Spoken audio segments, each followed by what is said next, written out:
নমস্কার, স্বাগত জানাই আমার রান্নাঘরে। আজকে দেখাবো সবজি দিয়ে গোলা রুটি। সকালবেলার ব্রেকফাস্টে গরম গরম বানিয়ে খেতে পারেন, আশা করি খারাপ লাগবে না। তার জন্য দরকার আপনার ক্যাপসিকাম, টমেটো কুচি, ক্যাপসিকামটাকেও ছোটো ছোটো কুচি করে নেবেন, পেঁয়াজ কুচি, আর ধনে পাতা থাকলে খুব ভালো, কারি পাতাটাকে শুকনো করে নেওয়া আছে, আটা বা ময়দা। প্রথমে কড়াইতে তেল দিয়ে বা ফ্রাই প্যানে তেল দিয়ে একটু সর্ষে, কালো সর্ষে আর কারি পাতা ফোড়ন দিয়ে নেবেন। সেই ফোড়নটার সঙ্গে আটা বা ময়দার গোলা করলে গোলাটার টেস্ট খুব ভালো হয়, গন্ধটা খুব ভালো আসে, যাকে বলা হয় তড়কা।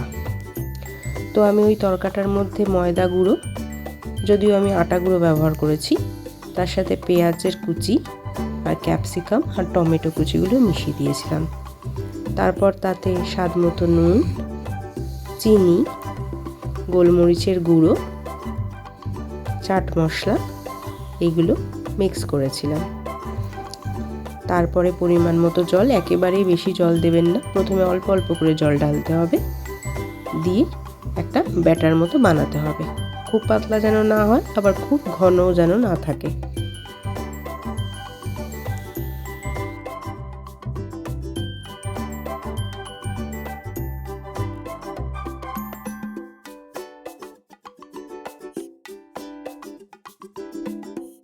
পর ব্যাটারটি গোলা হয়ে গেলে আবার ফ্রাই প্যানে কিছুটা তেল দিয়ে, অল্প সামান্য তেল দিয়ে গোলাটাকে দিয়ে দেবেন গোল গোল আকার করে।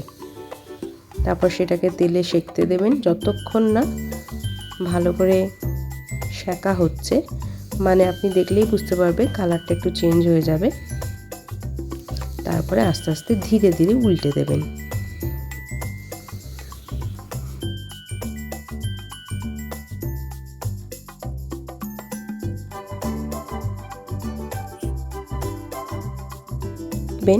যেন কাঁচা না থাকে, কাঁচা থাকলেই আপনি উল্টাতে গিয়ে সমস্যায় পড়বেন।